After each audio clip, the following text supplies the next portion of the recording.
क्या नाम है आपका? सुरेश कुमार गुप्ता। भाजपा में किस पद में है? ओबीसी मोर्चा में हूँ। किस पद में है? कोई पद नहीं लिया हूँ मैं। भाजपा नेता हैं? हाँ।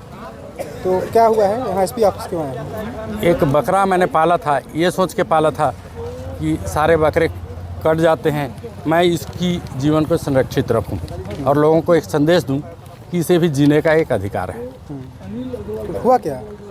8 तारीख की बात है, 8 फरवरी की बात है। सुबह 7:30 बजे एक अंबिकापुर की ओर से एक नई चमचमाती हुई कार आई और बिस्किट खा के वो सड़क में टहल रहा था। उसी बीच में उसके पास अपनी गाड़ी को सटा दिए और लोड करके ले गए। तो उसके लिए एसपी ऑफिस आप आ रहे हैं, ये गजब हो गया। हमने पुलिस थाना में उसकी प्राथमिकी दर्ज कराई, लेकिन रघुनाथपुर पुलिस की जो कार्यप्रणाली थी उसने हमें काफ़ी आहत किया।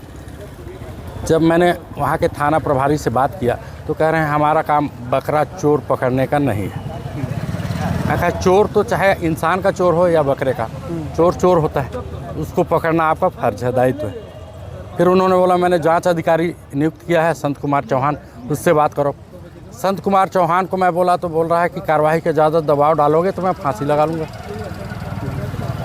अब इन परिस्थितियों में जिस बकरे के प्रति इतना लगाव सिर्फ मुझे ही नहीं, पूरे क्षेत्रवासियों को, मेरे यार दोस्त जो मित्र हैं सभी को उससे लगाव था। कोई भी मेरे पास आता था तो पहले हाथ वही मिलाता था।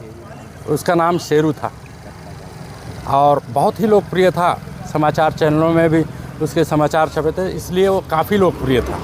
तो अब एसपी साहब ने आपको क्या भरोसा दिया है? एसपी साहब ने बोला कि हमने बकरे चोर का चिन्हांकित कर लिया। तो मैंने बोला इसका चिन्हांकन करके तो मैंने आपको सौंपा था कि बकरे चोर का नाम ये है, गाड़ी का नाम ये है, सीसीटीवी फुटेज ये है और उसका लोकेशन भी ये है। तो आपने क्या किया?